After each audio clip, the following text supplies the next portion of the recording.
My friends, the suspense just keep getting bigger.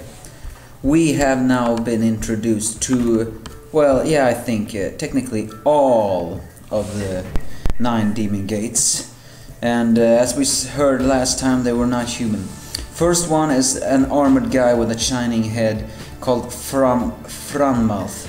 The other one is one who has a lizard-like head similar to the one Elfman had when he entered Lizardaman. In fact, I had to criticize, it almost looks like his face too, or his eyes at least. He's called, if I understood correctly, Turafalsa. Then the four-handed guy with spikes all over him, he appears also to be a bit impatient and more of a maniac. He is called Azel. The normal-looking woman with horns sticking out of herself, and a pretty nice bust, I must say. I mean, if I had to criticize the design, this one looks a little bit like Kagura. Is, if I understood correctly, called Sierra. We are once again introduced to Kyoka, and then the guy who has a mask similar to the Green Reaper, along with stitches like this. It's called Kisu. And finally, well, for now, finally, Silver. And then they say they will bring judgment upon the humans, and hell will begin. But here is the funny part. Everything is for the sake of our master Seraph. The hammers of demons will descend upon mankind. Okay, why is that surprising? Yeah, I know, they are all demons from the book of Seraph, but well, do you all remember that Seraph talked to Mavis, and he declared it will be a one-sided massacre, I won't let anyone be spared my wrath. Could this be connected to this? Is he gonna use Tartaros in order to create a chaos born on a human world? Or does he has another option? Because while Seraph obviously is evil, he also appears to be that misunderstood evil, saying something like humans who do not...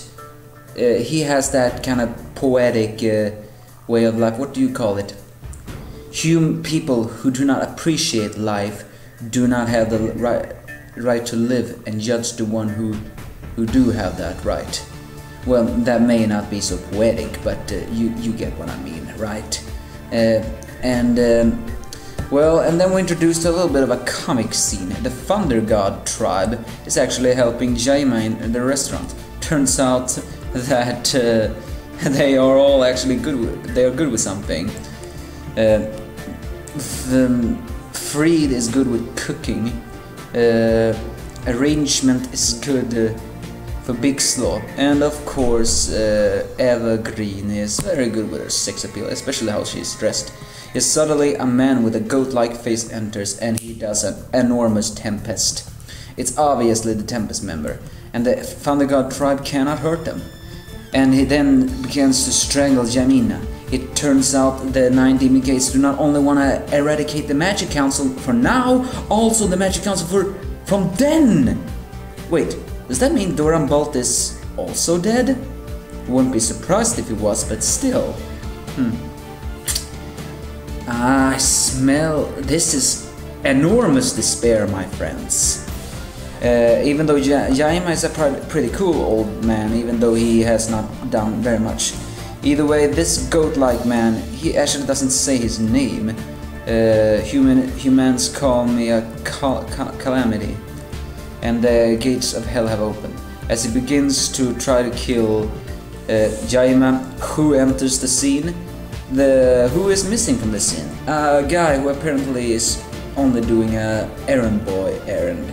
And he enters the scene just as badass as he ever has. Yeah, it's Laxus with lightning. And he says, I may have got lost, but when it comes to whipping the floor with you, the path is clear as day. Laxus, he's just being badass, I tell you. However, as I said before, I'm not exactly comfortable that he can defeat this guy. Why? Because it's just something just tells me despair is approaching, and Even Laxus won't beat him, and if he can't, then some people will be happy, but then later on when Fairytale finally defeats these demons, people are gonna complain again saying, what kind of large ham is this? Well, my actually only is magical barrier particles. It's the title of the next chapter. So something tells me, I mean, the Thunder God tribe's magic didn't affect that Tempest-like guy, so it may very well be connected to that. Either way, I have a feeling next week's chapter will once again be suspenseful, but also a disappointment for a Fairytale fan like me. We have yet to wait to see, right? As I said before, enormous suspense. A little bit curious about that Master Seraph. It could very well they mean it because Seraph was the one who created them from his books, but is Seraph really connected to this plan too? It wouldn't be surprising, as I said before, but what do you think? What are your words? I'll see you later.